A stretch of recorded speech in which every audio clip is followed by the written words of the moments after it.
राम राम मेरे संघर्षशील मित्रों और किसान के हाल चाल सवानंद मंगल। न्यूक्लिक अम्ल की सीरीज चल रही है जिसमें आपका शुरू में बताया न्यूक्लिक अम्ल की बारे में कि क्या क्या उसमें होता है, नाइट्रोजन बेस, फास्फोरिक अम्ल और शर्करा। इसके बाद यहाँ अपन ने इसको दो पार्ट में बांटा, एक आनुवंशिक था डीएनए और एक आरएनए। डीएनए को अपन ने बहुत अच्छी तरीके से दो पार्ट्स में पढ़ लिया। कल मैंने आरएनए के बारे में आपको बहुत तरीके से बता दिया।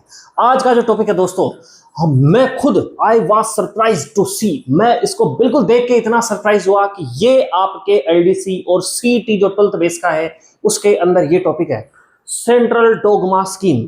मतलब ये एक सेकंड ग्रेड जो कि साइंस के टीचर होते हैं, जो सेकंड ग्रेड के लिए तैयारी कर रहे होते हैं, उनके ये मैटर होता है। ये बहुत बड़ा मैटर दोस्तों।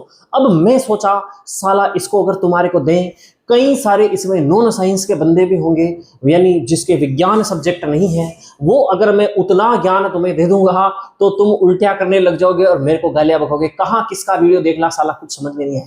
तो इसके बड़े गहन विचार से पूरे लगभग 1.5-2 घंटे मैंने सोच के कि कितना दिया जाए, आज के आपके सामने इतनी तरीके से मैं सेंट्रल डोगमा स्कीम प्रस्तुत करूंगा। अगर क्वेश्चन आ गया तो पैसा बाहर जाने का सवाल नहीं और आपको 100% आ जाएगा। और ये भूल के बता देना, आज अपन बात करेंगे इसके जबरदस्त तरीके से। बात करेंगे सेंट्रल डोगमा स्कीम है का। अरे कुछ नहीं है, कल तुम्हारे को बताया था कि का निर्माण कर रहे हैं यहां पर, प्रोटीन का। यानी एक्चुअली इसके अंदर वास्तव में जो प्रोडक्ट है वो कौन है, प्रोटीन। यानी अपने को सीधा सीधा कहे तो प्रोटीन का निर्माण करना है। अरे कौन करता है? ओ मार साहब, राइबोसोम। बिल्कुल साहब, राइबोसोम। राइबोसोम कौन करता है? निर्माण करता है कोशिका के अंदर, प्रोटीन का निर्माण करता है। अब ये राइबोसोम बनता कैसे है साहब? राइबोसोम जो होता है दोस्तों, आरएनए, होम और साहब कॉल राइबोसोम लापरने, बिल्कुल वही, और प्लस प्रोटीन, ये लो साहब, इसी से मिलकर बना होता राइबोसोम। यानी कहने का मतलब अगर मैं कहूं कि यहां पर प्रोटीन का निर्माण कौन करेगा? आरएनए करेगा। क्या करेगा? आरएनए। चलो आ जाओ साहब, इतना समझ में आ गई। यानी आरएनए की महत्वपूर्ण भूमिका प्रोटीन निर्माण करने में। चलो, कल अपन ने बात की थी 3 प्रकार के आरएनए की बात की थी अपन ने। हाँ साहब बताओ साहब, एमआरएनए, ठीक, और एक बात की थी टीआरएनए, ठीक। ये तो खेलने के लिए मैदान तैयार करता है आरएनए का। आओ हमारे यहां मैच खेलो, प्रोटीन बनाने वाला मैच खेलो। चलो साहब, एमआरएनए का क्या काम था? ओ साहब यो कई कर साहब, फॉर्मूला चुरा के लाता है साहब। यानी प्रोटीन निर्माण कैसे करे उसका सूत्र चुरा के लाता है। यानी कहने का मतलब इस पे क्या थे दोस्तों? कोडोन थे। क्या थे इस पर? कोडोन थे। क्या थे साहब? कोडोन थे, है ना। ये कोड चुरा के ला रहा था। कोड कौन से थे? आनुवंशिक कूट उन्हें कहते हैं। उन्हें और क्या कहते हैं? आनुवंशिक कूट। आनुवंशिक कूट वो होते क्या है साहब? नाइट्रोजन बेस के अतिरिक्त होते हैं साहब। वापस समझाओ, नाइट्रोजन बेस याद है तुम्हारे को? एडिनिसिन, है ना। अगर बात करें अपन किसकी बात करें आरएनए की, एडिसिन, एडिनिसिन, एडिनिन, थाइमीन, है ना। थाइमीन तो किसमें होता है? डीएनए के अंदर होता है। इसके स्थान पर आरएनए में क्या होता है? यूरेसिल होता है आरएनए में, ठीक, ग्वाहिनीन और साइटोसिन। अब इनमें से यदि अपन 3 ले लें, जैसे मान लो ये ले लिया, तो एक प्रकार का कोड ये हो गया, तो नाइट्रोजन बेस का त्रिक हो गया। इसके 3-3 नाइट्रोजन क्षारक मिलकर कुछ ना कुछ कोड बनाते हैं वहां पर प्रोटीन निर्माण का। तो इसका कोड क्या होता है? जो प्रोटीन निर्माण होगा उसका क्या होगा? एक प्रकार का कोड होगा। तो उस कोड को, यानी आनुवंशिक सूचनाओं को कौन लेके आ रहा दोस्तों? एमआरएनए। यानी आनुवंशिक जो सूचनाएं हैं आनुवंशिक सूचनाएं या प्रोटीन निर्माण करने की सूचनाएं कौन लेके आ रहा है? एमआरएनए। और कहां से लेके आ रहा है? आपको बताया मैंने, केंद्रक। हाँ साहब, केंद्रक में क्या है साहब? डीएनए। यानी इस डीएनए से कौन लेके जा रहा है? एमआरएनए। क्या लेके जा रहा है? सूचनाएं लेके जा रहा है। यानी इस डीएनए से एमआरएनए क्या लेके जा रहा है? सूचनाएं लेके जा रहा है। आ गई बात समझ में? क्या लेके जा रहा है साहब? सूचनाएं लेके जा रहा है, फॉर्मूला लेके जा रहा है, प्रोटीन निर्माण करने का फॉर्मूला, कि हाँ आज अपन बना लेंगे प्रोटीन। समझ में आ गई? इधर से बात करते हैं अपन किसकी बात करते हैं? टीआरएनए। किसकी बात करते हैं? टीआरएनए। ये क्या काम कर रहा था साहब? हाँ साहब, ये कुछ काम कर रहा था। ये इसका नाम कुछ ट्रांसफर था ना, यानी कुछ चीज को ट्रांसफर कर रहा था। जो प्रोटीन निर्माण करने के लिए जो कच्चा माल है उसको आपने कहा था एमिनो अम्ल। कौन सा अमीनो? एमिनो अम्ल, हाँ अमीनो एसिड। अब जो अमीनो एसिड है इसको ए से बता सकते हैं अपन। अब ये अमीनो अम्लों को क्या कर रहा है साहब? लेके आ रहा है। अमीनो अम्लों को लेके आ रहा है, रस्सी बांध खींच तो ले रहा साहब, खाने अमीनो अम्ला ना ले रहा, खटाऊ ले रही हो साहब कोशिका द्रव से।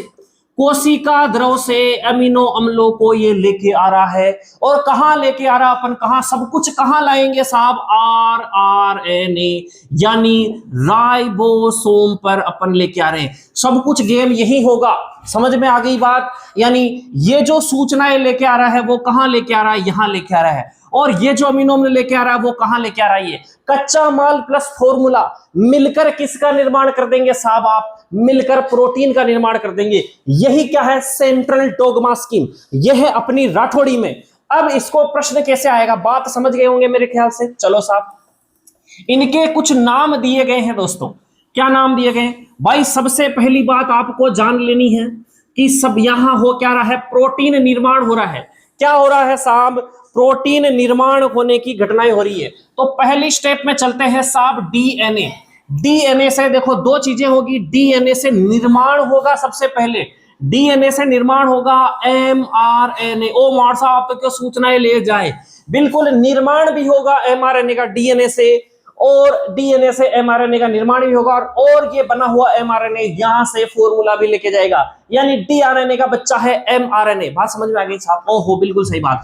अपन बात करते हैं कि एमआरएनए की स्ट्रक्चर कैसी होती है साहब, बिल्कुल सीधी रेखी होती है। और ये कैसे होते हैं, एकल स्ट्रैंड यानी सिंगल स्ट्रैंड होते हैं। और डीएनए कैसे होते हैं, डबल स्ट्रैंड होते हैं। कैसे होते हैं, डबल स्ट्रैंड। इस घटना को कहते हैं अनुलेखन। क्या कहते हैं, अनुलेखन, ट्रांसक्रिप्शन, अनुलेखन की घटना कहते हैं। यानी डीएनए से एमआरएनए का बनना क्या कहलाता है, अनुलेखन।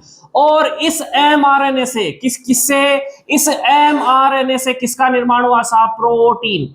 किसका निर्माण हुआ साहब, प्रोटीन। ये क्या कहलाता है, अनुवादन। क्या कहलाता है साहब, अनुवादन। आई बात समझ में। यानी सबसे पहले इस प्रोटीन निर्माण की जड़ कौन है, डीएनए। कौन है साहब, डीएनए। यानी अगर बात करें डीएनए की इस प्रकार की कि मैं स्ट्रक्चर यहां पर डीएनए का बनाऊं, देखो अगर मैं इसको डीएनए पॉलीमरेज नामक एंजाइम से क्या करते हैं, देखो इससे इसको चेन को खोल ली जाती है। समझ में आ गई, चेन को खोल ली। अब इस चेन में देखो दो चेन, एक ये चेन और एक ये चेन, समझ में आई। अब ये जो चेन है ये इसका टेम्पलेट कहलाएगी। क्या कहलाएगी, टेम्पलेट। क्या कहलाएगी, टेम्पलेट, या सेंस चेन कहलाएगी, या सेंस स्ट्रैंड अपन इसको कह सकते हैं। समझ में आ गई, टेम्पलेट या सेंस स्ट्रैंड, जो अपन इसको रज्जू कह सकते हैं हिंदी के अंदर। यानी टेम्पलेट अपन याद कर लेते हैं, ये नॉन टेम्पलेट है, यानी अपने ये काम की चीज नहीं है। काम की चीज ये चेन है, जो भी भाई ये भी हो सकती है, ये भी हो सकती है, अपन मान के चल रहे हैं कि ये वाली है। अब साहब ये कहीं हो रही हो साहब, इससे क्या, इस वाली चेन से किसका निर्माण हो रहा है, एमआरएनए का। किसका निर्माण हो रहा साहब, एमआरएनए का। यानी जिस चेन से, जिस स्ट्रैंड से, यानी डबल स्ट्रैंड तो एक और दो यानी द्विरज्जु या द्विश्रृंखला, यानी जिस चेन या जिस श्रृंखला जिस स्ट्रैंड से एमआरएनए का निर्माण हुआ उसे क्या कहते हैं, टेम्पलेट या सेंस स्ट्रैंड कहते हैं। स्ट्रैंड समझ में आ गई। चलो साहब, एमआरएनए का अपन ने क्या कर दिया साहब, निर्माण कर दिया। कौन सा, डीएनए पॉलीमरेज यहां एंजाइम्स काम में आ जाता है। आगे बात समझ में आ गई। सॉरी, आरएनए पॉलीमरेज कौन सा एंजाइम्स काम आता है, ये जरूर याद रखना, आरएनए पॉलीमरेज। आरएनए पॉलीमरेज यानी आरएनए का जो निर्माण कर रहा है वो कौन सा एंजाइम्स है, आरएनए पॉलीमरेज। तो पहली घटना हो गई, डीएनए से एमआरएनए का बनना क्या कहलाता है, अनुलेखन कहलाता है। क्या कहलाता है साहब, अनुलेखन। अब याद रखना, ये जो टेम्पलेट सेंस है या टेम्पलेट जो स्ट्रैंड है या सेंस स्ट्रैंड है, ये क्या कहलाती है साहब, सिस्ट्रोन। क्या कहलाती है, सिस्ट्रोन। क्या कहलाती है, सिस्ट्रोन कहलाती है। समझ में आ गई, क्या कहलाती है, सिस्ट्रोन कहलाती है। अब ये जो सिस्ट्रोन है इसी को ही क्या कहते हैं, डीएनए। जैसे आपकी बॉडी की संरचनात्मक और क्रियात्मक इकाई कोशिका है, ऐसे ही डीएनए की संरचनात्मक और क्रियात्मक जो इकाई है वो क्या कहलाती है, सिस्ट्रोन कहलाती है। आई बात समझ में, एक नहीं आई, मेरे हिसाब से आई होगी। बात समझ में आ रही है क्या। चलो साहब, यहां से अब क्या होगा, एमआरएनए का निर्माण हुआ। अब ये एमआरएनए डीएनए से, हे पिताजी तुमने हमें पैदा तो कर दिया, तो कछु ना कछु प्रॉपर्टी तो दो हमारे को। तो इसको प्रॉपर्टी देता है आनुवंशिक सूचनाएं। क्या देता है साहब? आनुवांशिक सूचनाएं। दे कौन रहा है? डीएनए। यानी केंद्रक में उपस्थित डीएनए से एमआरएनए क्या लेके आ रहा है? आनुवांशिक सूचनाएं लेके आ रहा है। कहां लेके जा रहा है? ये कोशिका द्रव में लेके जा रहा है। कहां लेके जा रहा है साहब? कोशिका द्रव में। और वास्तव में कोशिका द्रव के अंदर है कौन है साहब? राइबोसोम, जो कि प्रोटीन निर्माण की फैक्ट्री भी कहलाता है। और राइबोसोम बना ही किससे है? अभी बात की अपन ने rRNA, ribosomal RNA plus protein से मिलकर ही राइबोसोम बनता है। इसलिए राइबोसोम को क्या कहा जाता है? राइबो प्रोटीन कहा जाता है। समझ में आ गया? राइबो से आरआरएनए और प्रोटीन, तो प्रोटीन है ही सही, इसलिए इसको राइबोसोम प्रोटीन निर्माण का कार्य करता है। अब यहां तक बात समझ में आ गई साहब? चलो ठीक, ये हो गया आपका क्या, कौन सी क्रिया हो गई यहां पर? अनुलेखन की क्रिया मैंने आपको समझाती। देखो जो क्रक्स था, बहुत ही लंबी चौड़ी चीज है दोस्तों, इसमें कई कोड बनते, फलाना ढिमकाना, बहुत सारी चीजें बनती, लेकिन आपके सीईटी और एलडीसी पर यही चीज खत्म। अगर ये चीज ही आपको समझ में आ गई तो अभी और लिखा दूंगा इसके अंदर कौन से वैज्ञानिक ने क्या कहा, क्या जेकब वगैरह ने, है ना, इस प्रकार से क्रिक वगैरह ने क्या क्या नाम दिया, सब मैं बता दूंगा, अभी लिखा दूंगा। लेकिन ये चीज जनरली जो समझने की अच्छे अच्छे गुस्ती नहीं दोस्तों, दिमाग में क्या चल क्या रहा है, लेकिन बहुत ही ढंग से मैंने सोच के बहुत शॉर्ट तरीके से आपको समझाने की कोशिश की है। भूलोगे नहीं आप, बस ये समझ जाओ, यही सेंट्रल डोगमा स्कीम है आपके लिए। अब बात कर लिया साहब अपन ने, एमआरएनए को बना भी दिया, और एमआरएनए ये जो बेटा है डीएनए का, अब इसने क्या प्रॉपर्टी हासिल कर ली? आनुवांशिक कोड। अब इसके पास कुछ ना कुछ कोड है, कुछ सूत्र है, कुछ फॉर्मूले हैं। अब ये फॉर्मूले, अब यहां पर ये क्या हो जाता है? रुक जाता। अब आ जाता कहां? ये अभी कहां इंतजार कर रहा है? राइबोसोम पर या आरआरएनए पर। ये क्या कर रहा है? अब इंतजार कर रहा है कि अपन प्रोटीन का निर्माण करेंगे, लेकिन कच्चा माल चाहिए सब। कच्चा माल कौन लेके आ रहा है? इसको, इसके सैनिक को बोला ले यार भाई, इसका एक और भाई है, उसका नाम क्या साहब? टीआरएनए। अरे यार तू एक काम कर, मैं तो फटाफट से सूचनाएं लिया है डीएनए से, अब तू एक काम कर, कच्चा माल लिया, दोनों भाई मिलकर प्रोटीन बनाएंगे और आनंद लेंगे जीवन के। इसने कहा चलो ठीक है। कहां मिलेगा है? कहां कहां क्या मिलेगा? जाओ कोशिका द्रव में जाके लियो। तो ये कोशिका द्रव के पास जाता है दोस्तों, और कोशिका द्रव के अंदर कौन है? अमीनो अम्ल है, अमीनो अम्ल। अब ये साले जो अमीनो अम्ल है, ये किस प्रकार के? निष्क्रिय है। क्या है साहब? ये निष्क्रिय है। अभी ये सोए हुए हैं दोस्तों। क्या कर रहे हैं? ये सोए हुए हैं। तो अमीनो एसाइल सिंथेटेज एक एंजाइम है दोस्तों, amino acyl synthetase, amino acyl synthetase. ये जो एंजाइम्स है दोस्तों, ये क्या करता है? टीआरएनए ने सोचा साला ये सो रहा है, तो क्या किया जाए? इसको जगाने वाला, जैसे अपन पानी छिड़कते नहीं छिड़कते, ऐसा ले उठ, कोई कोई सो रहा होता है ना, तो ये क्या करता है? अमीनो अम्ल, ये जो टीआरएनए क्या करता है? इसको बुला के लाता है, चल भाई अमीनो एसाइल तेरी जरूरत पड़ गई, क्या करना है साला? सोए हुए अमीनो अम्ल को उठाना और प्रोटीन बनाना। उसके मुझे क्या मिलेगा? कोई दिक्कत नहीं, तू पहले इसके चिपक जाना, बाद में हट जाना। चलो ठीक है। तो अमीनो एसाइल जाके इस पे छिड़कता है, अमीनो अम्ल से क्रिया करता है, और ये निष्क्रिय अमीनो अम्ल क्या हो जाता है दोस्तों? सक्रिय अमीनो अम्ल में चेंज हो जाता है। यानी अब ये एक्टिव अमीनो अम्ल हो गया। अभी ये अमीनो एसाइल सिंथेटेज एंजाइम्स इससे चिपका हुआ, बाद में हट जाता है दोस्तों। समझ में आ गई? और किससे चिपक गया? टीआरएनए। तो यहां से एक कॉम्प्लेक्स बनता साहब, टीआरएनए अमीनो अम्ल प्लस टीआरएनए का एक कॉम्प्लेक्स बनता है। समझ में आ गई? यानी कॉम्प्लेक्स के अंदर यानी जुड़ गए।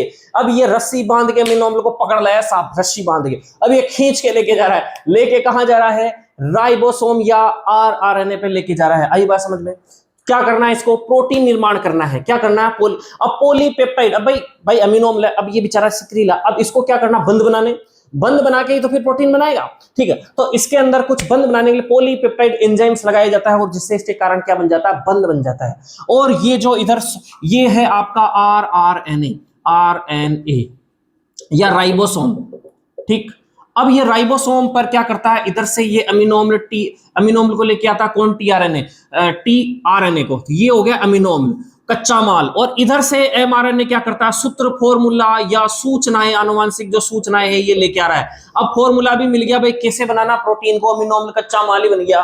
तो इनसे किसका निर्माण हो जाता है दोस्तों? प्रोटीन का निर्माण हो जाता है। और यही क्रिया कहलाती है सेंट्रल डोगमा स्कीम। भाई साहब 2 दिन तक पढ़ाओ तो भी कम है चीज, लेकिन आपके सामने एक माल मसाला तैयार करके लाया हूं मैं, बिल्कुल सटीक, इससे बाहर कुछ आएगा ही नहीं। और मैं नोट्स लिखा देता हूं, उसको रट लेना।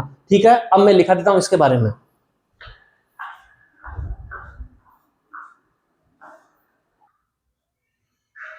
एक बार मित्रों इसको उतारो, फिर आगे मैं लिखाता हूं, है ना। एक बार इसको उतारो।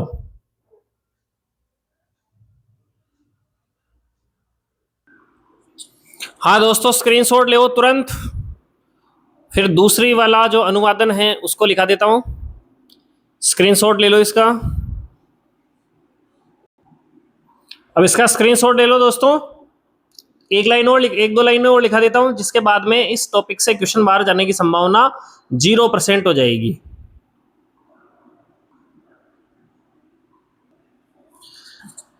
हाँ देखो दोस्तों, ये थोड़ा सा एक स्टेप ऊपर मैंने लिखा है। प्रोटीन निर्माण के लिए जो प्रारंभिक कोडोन होता है ना, कोड जो आपको इतनी देर में समझाया मैंने, 3 नाइट्रोजन क्षारक यहाँ मिलके बनेंगे, जैसे AUG है ना, मेथोनिन अमीनो अम्ल को रिप्रेजेंट करता है। देखो 20 प्रकार के अमीनो अम्ल होते हैं जिससे प्रोटीन का निर्माण होता है, उनमें से एक ये है ना। अब लिखा हुआ mRNA पर उपस्थित कोडोन, भाई सबको पता है mRNA पर क्या होता है, कोड होता है, और tRNA पर एंटी कोड होता है, ठीक है। तो उसकी सहायता से अमीनो अम्ल को ला कौन रहा है, tRNA, तो वही अमीनो अम्ल लेके आएगा जो कोड mRNA के उपस्थित होगा, उसी एंटी कोड वाले tRNA क्या लेगा, अमीनो अम्ल राइबोसोम पर लेके आता। समझ में आ गई बात, ठीक। कोड और उसका जो एंटी कोड होता है वो होना चाहिए ताला चाबी, वरना वो काम नहीं होगा, प्रोटीन निर्माण का कार्य नहीं होगा। फिर आगे राइबोसोम के पीस तल, देखो अलग अलग स्तर होता है, राइबोसोम की संरचना में पढ़ेंगे अपन। पीस तल पर 2 या 2 से अधिक अमीनो अम्ल जुड़कर पॉलीपेप्टाइड श्रृंखला बनाते हैं। ये वही बहुलक बना रहे हैं दोस्तों, है ना, अमीनो अम्ल की बहुलक है पॉलीपेप्टाइड।